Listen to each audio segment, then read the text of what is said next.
I'm joined by Senator Bernie Sanders. Senator, welcome back to the program.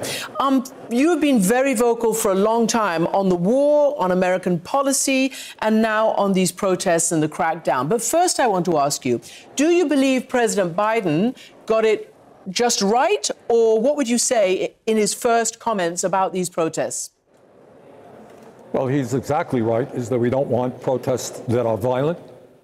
And we absolutely will not tolerate anti-Semitism, Islamophobia, homophobia, or any form of bigotry. Of course, he's right on that.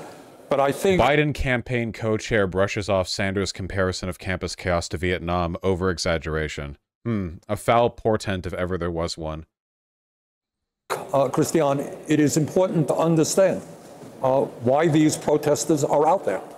And they are out there not because they are pro-Hamas. They are out there because they are outraged by what the Israeli government is now doing in Gaza. I take back what I said about wearing Oxford shirts with business suits. Biden can do it because he's a working class hero, okay? Which is bringing... Sorry, Bernie can do it. Fuck Biden. Bernie can do it. I got two B words mixed up. Bernie can do it. Unbelievable, not just to the terrorist organization, to Hamas, but to the entire Palestinian people.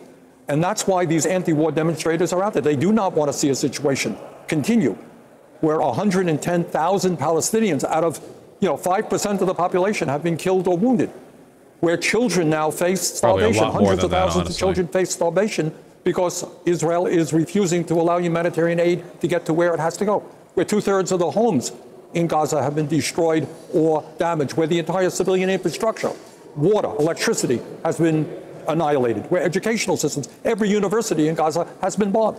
So I think it's important to understand why these young people are out there, and they're out there for the right reasons, to protest U.S. continued military aid and money to a right-wing extremist Netanyahu government, which is in a destructive war against the Palestinian people. Senator, the last time we had you on the program was a few weeks ago when there was an effort, maybe it was successful, I don't remember, to try to tie American military aid to certain respecting of international humanitarian law, the rules of war, etc. In the interim, the United States has passed a law which provides more military aid to Israel along with Ukraine and etc. And I remember you telling me not one penny of our money should they get, the Israelis, until they agree to the rules of the game. What happened? Well, what happened is, number one, I was unable to even offer an amendment to the effect that the United States should not provide more money for offensive weapons to Israel. I couldn't even get that amendment on the floor. And number two, by a very strong vote, Republicans and Democrats voted to continue funding Netanyahu's war machine. And what is ironic to me, we talk about protesters at Columbia or UCLA. Understand, it's not just protesters.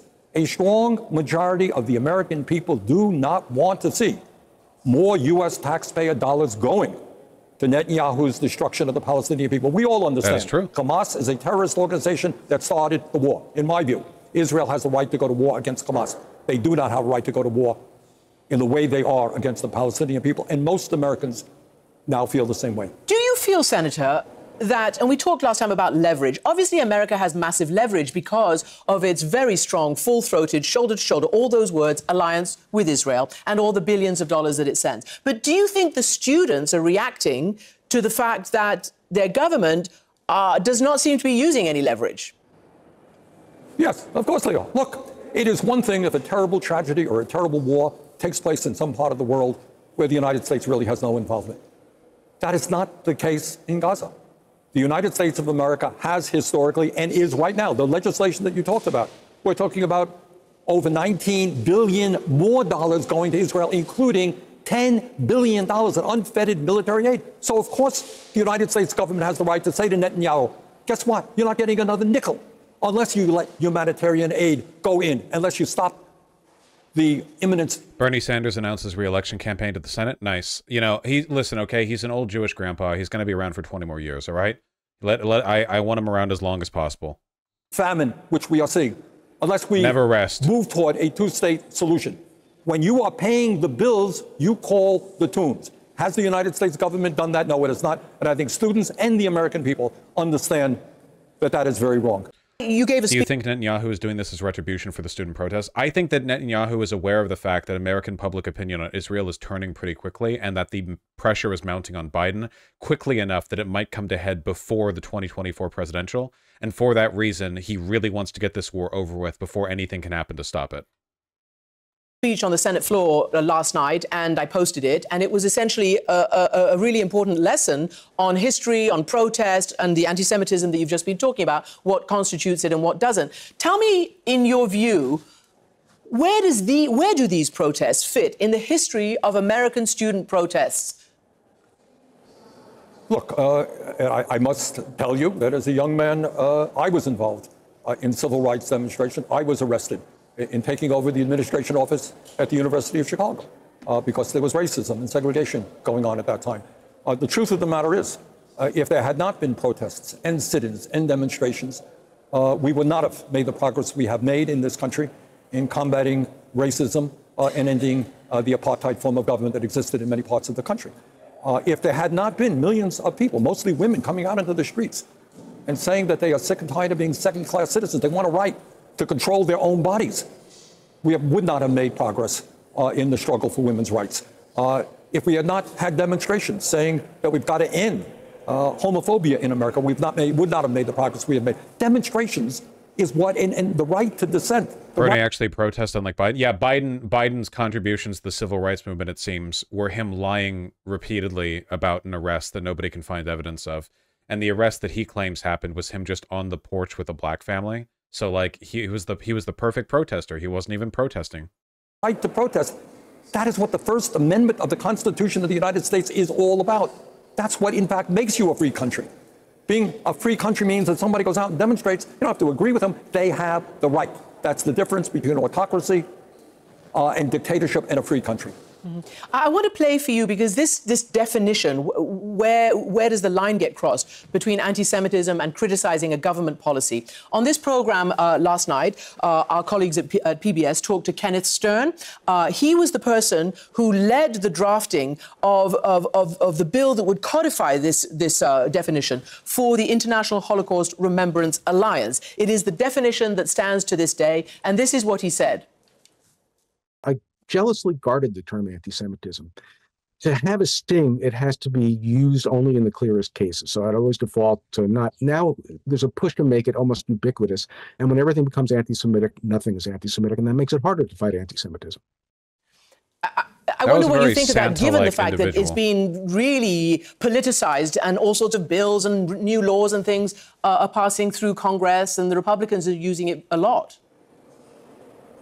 Well, all I would say is anti-Semitism is a vile and disgusting ideology, which, as everybody knows, in the last 100 years alone, has led to the deaths of many, many, many millions of people. We've got to fight anti-Semitism in every way that we can. But for anybody to suggest that we cannot be critical of the government of Israel or the government of Italy or the government of Ireland, for whatever reason, is not what democracy is about.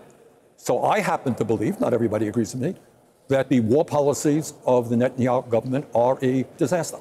They are causing unprecedented harm. They are in violation of international law and absolutely in violation of American law, by the way.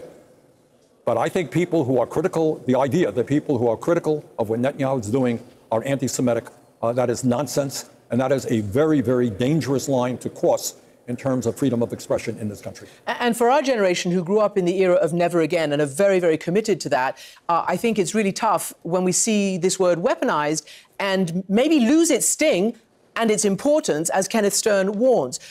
So I want to ask you, my question to you is, what do you think now is going to happen to Biden and his campaign? Where do you think all of this is going to lead? Because it's also about American foreign policy.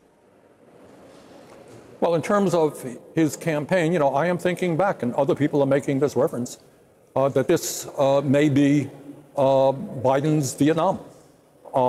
Lyndon Johnson, in many respects, was a very, very good president. Domestically, brought forth some major pieces of legislation. He chose. Is PV also canvassing phone bank for Biden? Bernie does not need help winning, trust me. Not to run in '68 because of opposition to his views on. Wax Human, being fucking weird in chat is a ban. Vietnam. And I worry very much that President Biden is putting himself in a position where he has alienated not just young people, but a lot of the Democratic base in terms of his views on Israel and this war. So I would hope very much that from certainly a policy point of view, from a moral point of view, the president stops giving a blank check to Netanyahu. And I would hope that they understand that from a political point of view, this has not been helpful. Quite the contrary. Man, it's cool. It's so cool how we have exactly one good politician that we just get the one. It's just the one, you know. We just get the one. Ilhan and ARC are good. I don't think anyone compares to Bernie personally, but yeah, they're good too. But yeah, Bernie's good.